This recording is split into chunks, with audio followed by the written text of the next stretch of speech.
Hey, what's up everyone? Morey Croson here, and we have another new breakdown for you today. It's going to be using our Dari throwing assessment again. And, big thing that we're looking at here is the load and how the load has a huge impact on your ability to generate a lot of force within the actual arm, and also has a huge impact on your ability to actually utilize your lower body. And so what we see here is the athlete, this is when he's in the max trunk separation. We can see that the most that he was able to get to is 1425. We can see a lot of people that are in like the -15, -20 area, which is a lot better for that trunk separation. So he has a long way to go in terms of being able to improve with getting more trunk separation in his body. And again, a big part of that is due to his actual load, right? So we can see he starts out with that ball really, really high up, and then the initial movement is really to keep that ball, again, he keeps it high up, and then he brings that ball all the way back. And now what happens is he ends up leaning back slightly, and it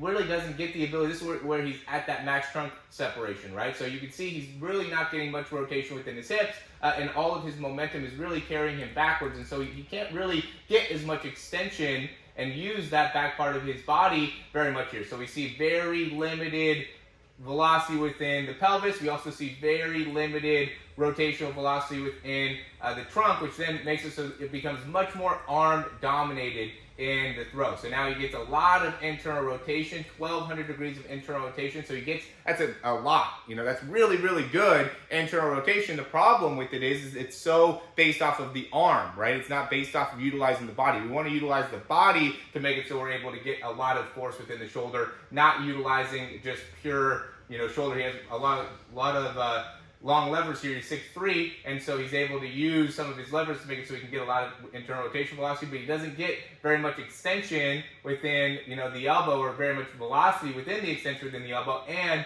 is also the wrist velocity that he's able to get happens really, really early on, right? It happens, again, before we see very much velocity within some of the other parts of the arm, right? We want to see the wrist velocity happening after or about the same time as the shoulder rotation velocity and the elbow extension velocity, right? And so both of those end up happening a little bit later in the actual throw. He's almost there with the elbow extension, but he's definitely a lot further behind with the, you can see the top wrist velocity right here, and he's almost there with the elbow, right? But he's really far behind within the shoulder. So we want to see those happening pretty much right, aligned with each other, or a little bit more aligned with each other. But more importantly here, how the load and really leaning back and making it so the arm was so far back behind, we'll go back to where it was, makes it so it's a lot more difficult for you to utilize some of the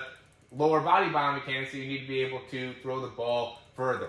All right, so just want to, again, help you guys out with understanding how you can better utilize the lower body, what's going to be an important part of creating trunk rotation, right? So this is being at 290. You see a lot of guys that get up into 600 degrees per second in their trunk rotation velocity. So that's creating a lot of force within the trunk, and the reason they're able to do that is, because of the separation they're able to get in the trunk, and then also the ability to really push off, utilize the lower body, and use that part of their body to throw the ball as well, right? It can't just be upper body, or you're going to end up being very fatigued in your elbows or in your shoulders and things like that. We want to be able to utilize the extension within your back leg and create a lot of rotation within the trunk in order to make it so you could actually, generate force within the trunk and therefore translate that into throwing the ball more effectively and further. All right? Let me know if you guys have any questions, and we'll talk soon.